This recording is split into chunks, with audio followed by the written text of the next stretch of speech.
Hallelujah. Hallelujah. Shimimana ku mwanya mwiza w'ijambo. I thank God for the great time of the Word of God. Ibyakorekeye hano hose. Everything which happened here. Shimimana kari kwimpaye kano kanya kugira ngo tuganire ku ijambo ry'Imana. I thank God for giving me this time so we may talk the Word of God. Ijambo ry'Imana tugiye kuganira ko The Word of God we're going to talk about riraba suite y'ibintu twamaze iminsi myinshi twigishwa hano. it will be the following one about things we have been talking here or teaching here. Batwigishije kubaka itorero. They taught us about serving the church or building the church. Batwigishije inkingi zikenewe mu itorero kugira rihagarare. They taught us about things which is needed so the church can be standing. Rero ubuyobozi bwampaye uno mwanya ntanguye kurushimira. I'm starting by thanking the church leaders who gave me this time. Bansabye ngo ndondere ikintu social, ikintu jari social twigako. They asked me to talk about social. Maze Imana impa amajambo And then God gave me the words ajanye n'ibyo kubaka itorero. which goes together with building a church. Novuga ni nka ingredient I would say it is like ingredients y'ibyo twabonye hano. or recipients which we saw here. Ayo majambo And those words, ari ku kintu gihambaye they are standing on a great thing kandi kigoye itorero and rya none. which is hard of today's church. Ayo majambo aravuga ku bumwe bw'itorero. Those words are talking about the unity of the church. Murabizi neza ko ubumwe mu itorero busigaye buteye ikibazo gikomeye. You know that nowadays it is hard to be united. Amatorero cyangwa amasengero aba manini aba matonya The akunze guterwa. mega church or the small one, they doesn't have unity. Nico tugiye kuganiraho rero. That is what we're about to talk about. Reka nsabe Sana Let me ask Anna. yamaze kubishira hano. She already put that on the screen. Nabikoreye mu rurimi rw'ifaransa. I prepared through French language. Ariko iyi mirongo ivuga amajambo makenya no kuvuga ngo itorero bwa mbere tubwiza kumenya ko iva mu bugombe bw'Imana. First of all, we need to know that the church comes from the God's will. Kandi iryo torero nta kintu kinganya agaciro naryo. And the church, there is nothing which is valued like a Kandi church. nawe nanje twaremewe kuba abindani mu itorero. And we've been created to be in the church. Igikwirikiramo ngo tubwirizwa kurigumamo tukarikunda nubwo hari bidasobanutse byoba birimo. We are supposed to be in the church and loving the church even though there are things which is not good. Igikwirikiraho gufata mu mugongo ba pastori n'abo bakorana. Supporting the pastors and those who work together with him. Igikwirikiraho kuririnda ibice. To fight divisions. Kurinda ibyo kwishira hejuru. Or protecting people who put themselves up. Kiriya bitago ni ijambo ritamenyerewe kuvugwa cyane ariko ni insaku n'amazimwe n'amajambo adashobotse. Protecting the church for the wars which is not good. Kurinda ibikomere. And the wounds or the scars, protecting the scars. Tugahamagarirwa rero nk'abana b'Imana. And be called as the children of God. Bakijijwe. Who have been saved. Kugendera mu ngeso nziza ziranga uwahamagawe. To walk through God's way, the one who called us. Ni inyigisho ndende. It is a long teaching. Ariko ndagerageza nyowe n'umwuka wera. But I'm going to try with the Spirit of God. Kuzivuga uko nshobozwa. To talk about it in the way I'm supposed to talk. Amen. Amen. Tuza tuvuga yuko turi umugeni wa Yesu Kristo. We do say that we are the bride of Christ. Tukabivuga nk'itorero. And we say it as a church. Kandi tuzi ko Yesu Kristo ari we mutwe w'itorero. And you know that Christ, he is the head of the church. Amen. Amen. Itorero rero murumva ko ari ikintu gihambaye. You know, you do understand that the church is a great thing. Imana mu gukora kwayo. God in his working way. Ijambo ry'Imana riratubwira itorero ryaturutse. The word of God tells us where the church came from. Mureke dusome. Let us read. Dusome mu cete Paulo yandikiye Efeso. In the letter of Paul wrote for the Ephesians. Ni uhereyeho kuvuga ku murongo wa mbere chapter 1, ni ku gice c'icumi. verse 2. Hariho amajambo muri Bibiliya y'ikirundi, hariho amajambo umuntu ufatanya ko wo ku gice ca 9 wo ku murongo wa 9 Maybe we kugira can start from byumvikane. 9 so we may understand it well. Icete Pawulo yandikiye Abanyefeso And the letter Paul wrote for Ephesians, igice ca mbere chapter 1, ku murongo w'icumi. verse 10.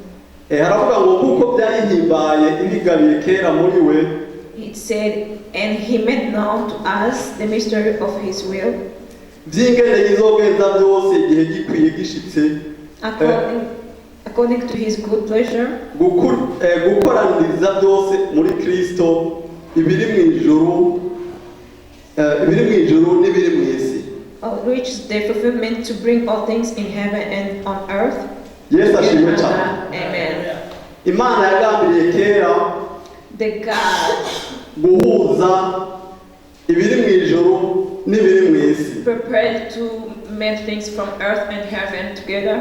Mvuze nihuta tuzi ingene Imana yaremye umuntu n'ibintu biri ku isi. By talking quickly, we know how God created heaven and earth, Habaho kugwa, habaho guta ubusabane.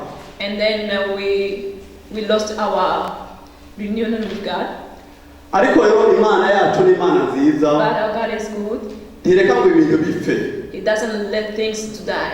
Imana yazanye Adamu wa kabiri. And God brought Adam, or the second Adam. Ijambo ry'Imana yatubwiye ngo muri we yahuje ibintu byose. The word of God told us that through him everything made new again. Sinzi ko muri uko murumva guhuza ibintu byose. I don't know if you understand the word of reuniting again. Ni ukuvuga ngo ibintu byose binywane bibe hamwe. All things have been reunited through Christ. Amen. Amen. Muri uko murumva bwawe bwo mu itorero. Are you understanding that you united of the church? Ubumwe ni ikintu gikomeye cyane. Reunion is something which is great. Pawulo yarasubiye arandika aha ku mirongo ku bice ca 4 c'aba Banyefeso nyene. Paul said again in Ephesians 4. Reka tuhasome. Let us read. Turasoma Abanyefeso igice ca 4. Ephesians chapter 4. Turasoma imirongo 6 yose. Birakenewe ko turasoma mu babarire n'ahari We testament. read 3 verses. Reka dusome usigura reke je nsome je nyene kubera umwanya wagiye. Yeah. Ngo nicyo gituma mbinginga jewe imbohe y'umwami wacu ngo mugende uko bibereye ihamagara mwahamagawe, mwiyoroheje rwose, mufise bugwaneza, mwihangana, mubabarirana, muri mu rukundo, mushishikaye kuzigamisha ubumwe buva kuri kwemu umugozi w'amahoro.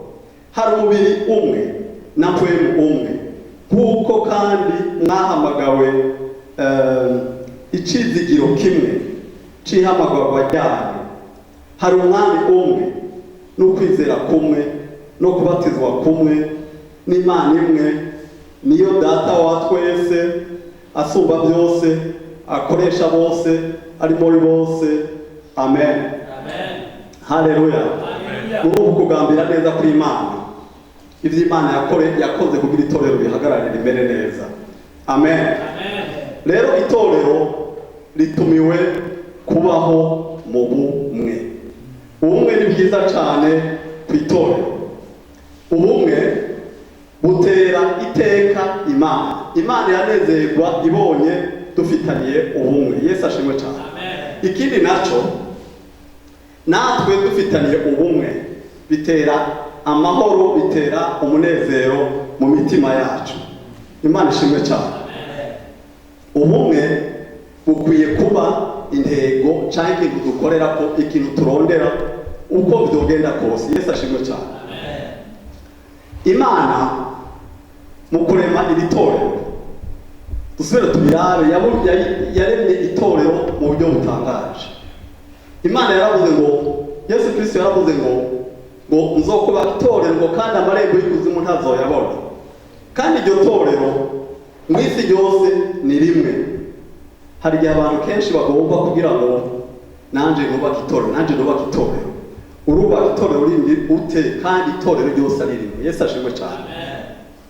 Si cyo gusa, imana itorero yarigize singe mu bivuga mu ndimi z'iwacu ni nka makete, ni nka makete yerekana ubwo bumwe mu buryo dufate mpuza be mu bivuga gute amakontina yose imibumbe yose iba iriho.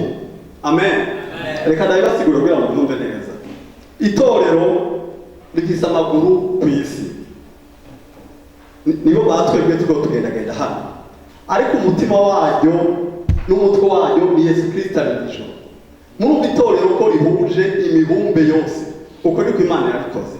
Amen. Imana ntidutuma kugira ibintu ibona tutoshobora. Imana yo nyene yatangiye kutwereka ingene ubumwe bushoboka. Mu kubitwereka yakoze gute? Imana yo nyene yibumbiye muri butatu bweranda, muri Sainte Trinité. Amen. Ukuvuga Imana Data, Imana Umwana, Imana Umwuka Wera. Yesu ashimwe cyane. Amen. Kandi muri ubwo bumwe niho tuboneramo ibintu byinshi cyane biteye ibintu byinshi byo kubahwa cyane. Muri ubwo bumwe habonekamwo guca bugufi. Yesu ashimwe cyane. Umuririmbyi azavuga ngo guca bugufi kwa Yesu kwatuzaniye ubugingo.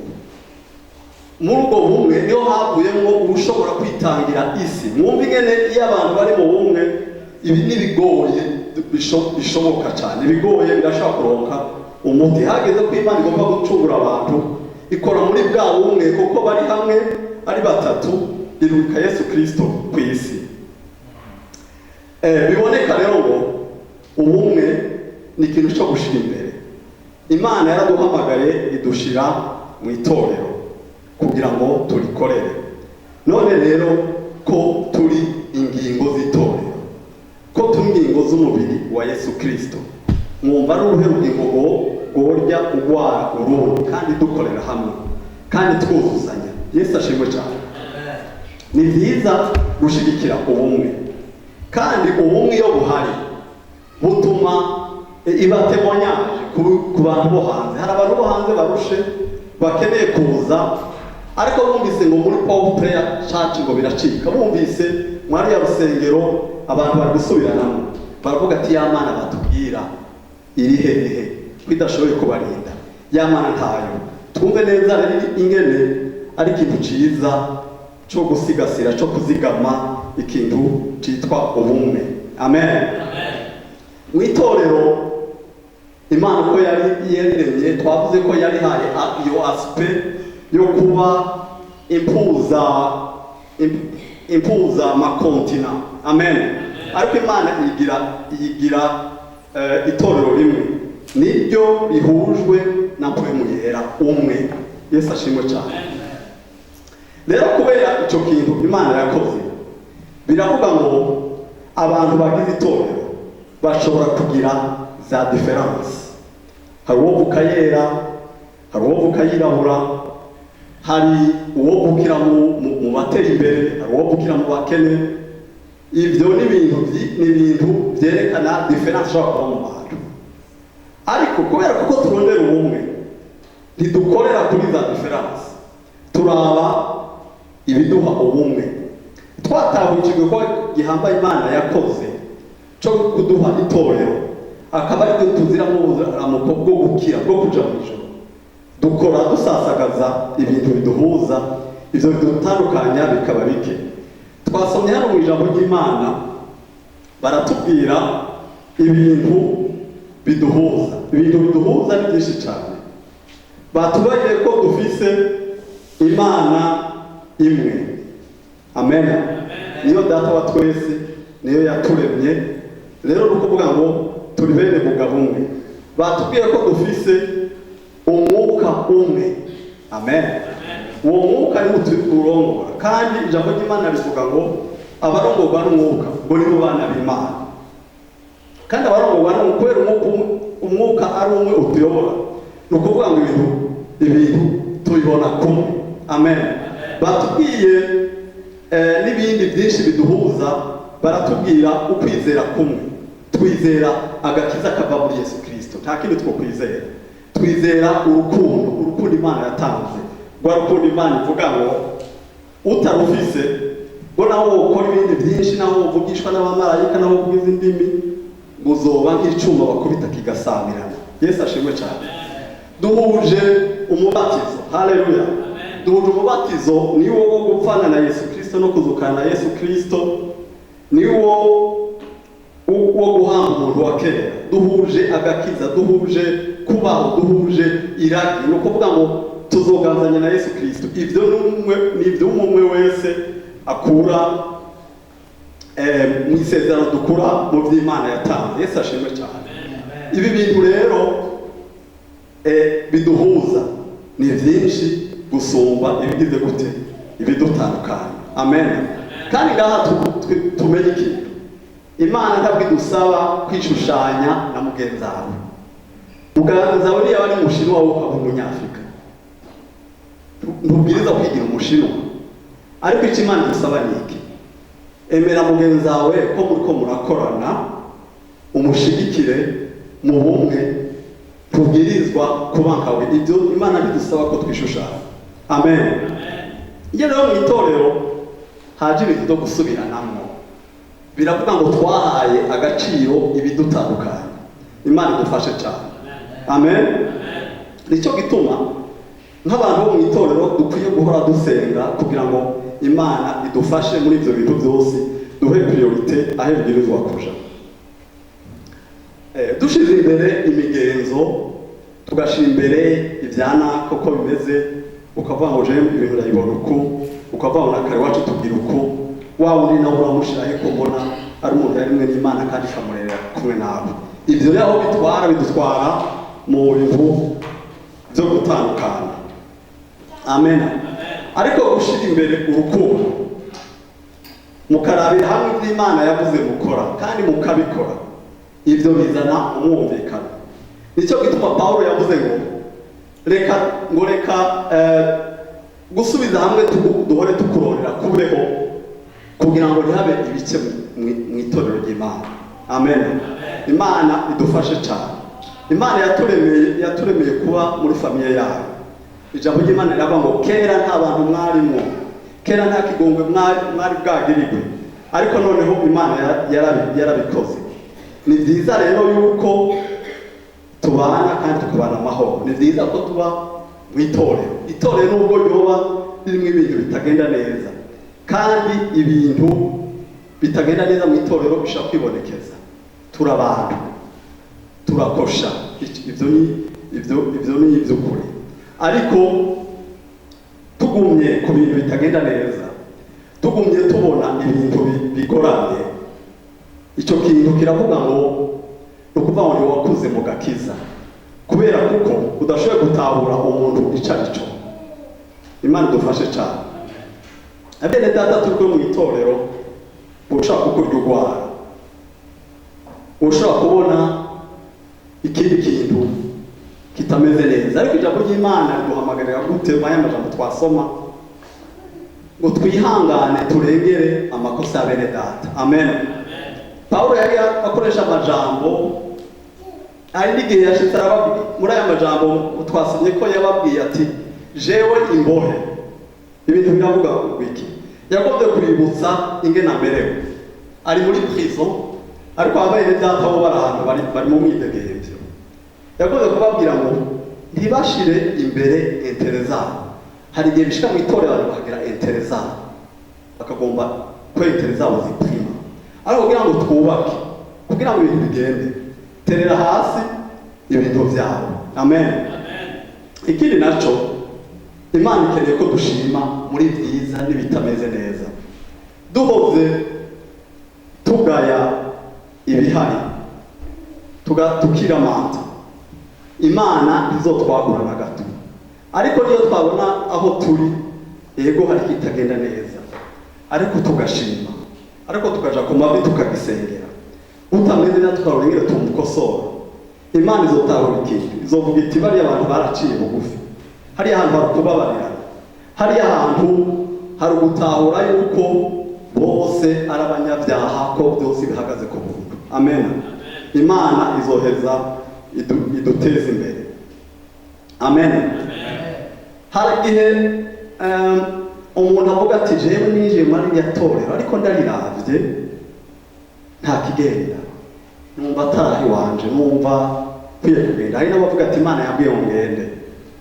Nagomba kubwira ngo nta torero ritagira agasembu. Niyo wagenda ukaja kurondera itorero ritagira agasembu, uzokwirwa n'ibirenge bishuhe. Imana idufashe cyane. Uzoharondera n'umunsi waharose, ukuwarondeza ahantu hari parfait, hari perfect, wewe ukubura nawe perfect, kuzotuma usubira kwirukanga uhunge ugende.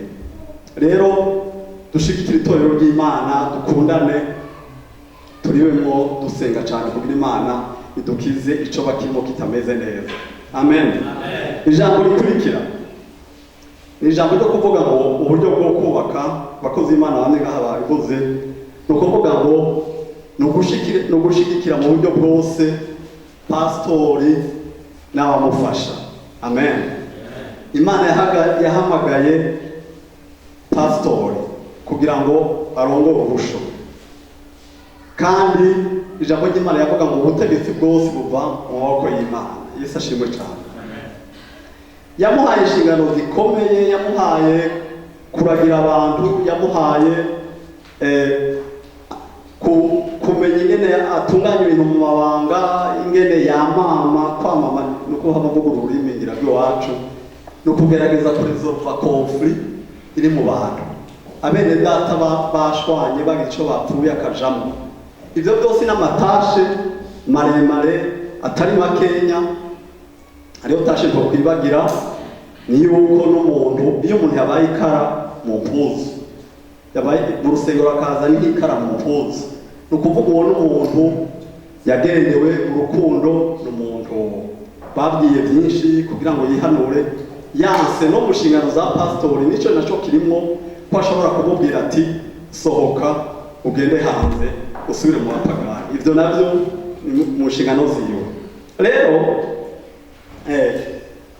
abakristo nabo bafite inshingano, bariko barafashwa, ariko bafite inshingano zo gufasha pastori n'abandi bari iruhande yiwe. Utabikoze uzobibaza. Uko n'ukuri niko bimeze. Rero abakristo duhamagarirwa kwereka pastori, kumusengera,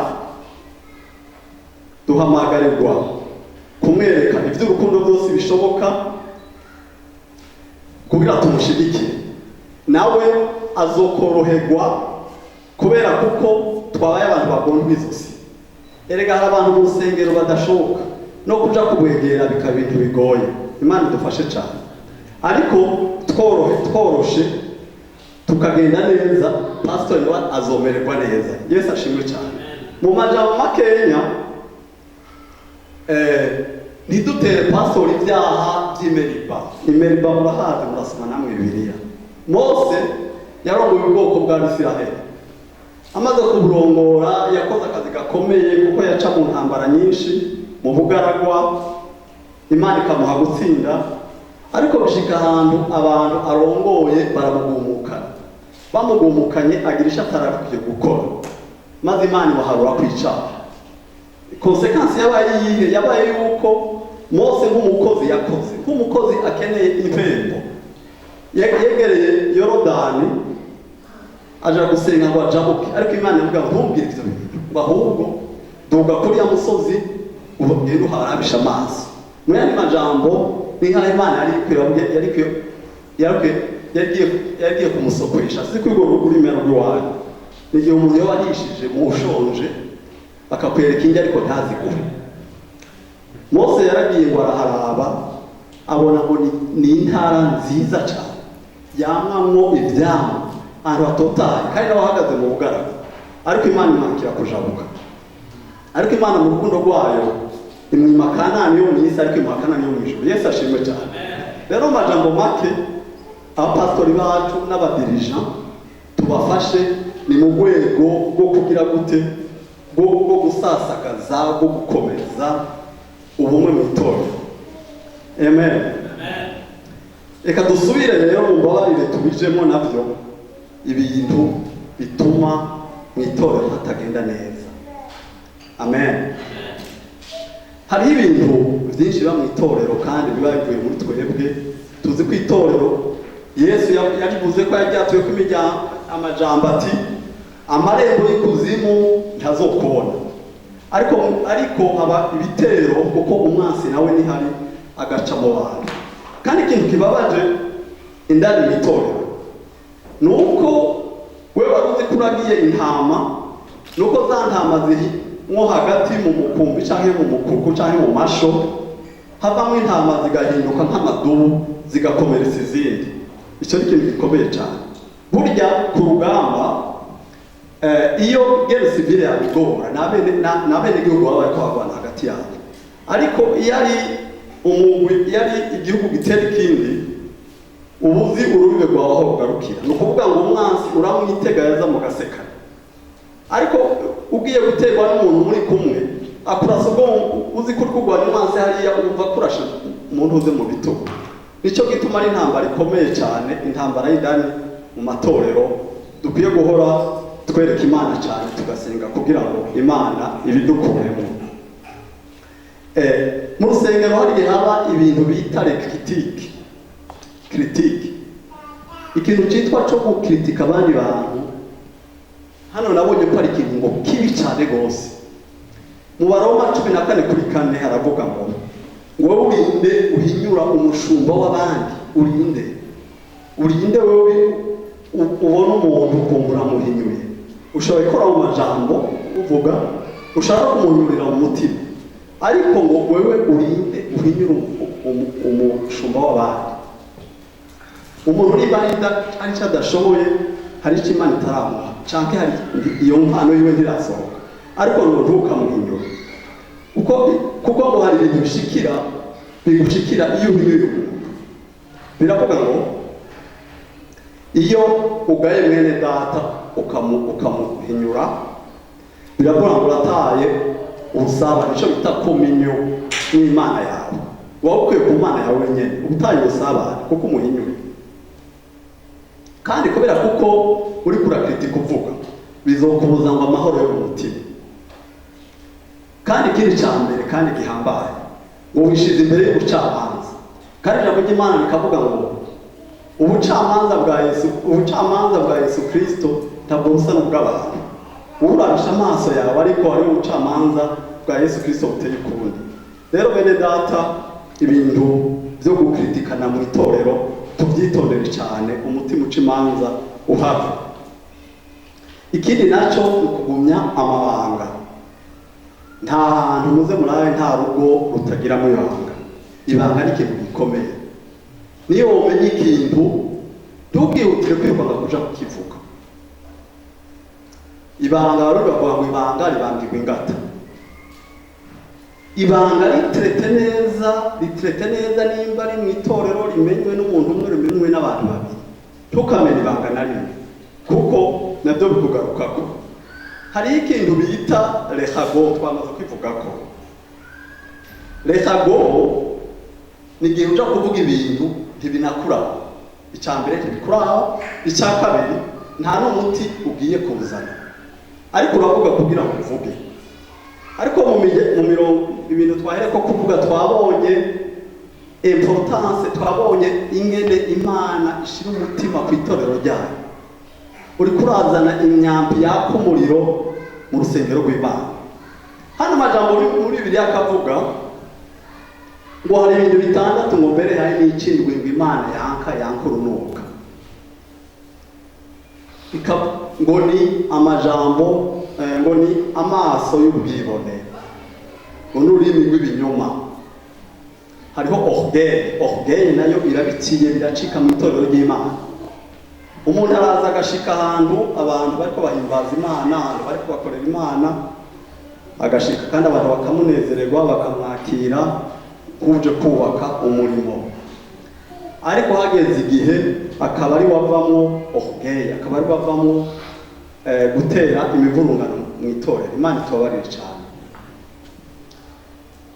Itorero ni ikintu Imana ishize ku mutima cyane.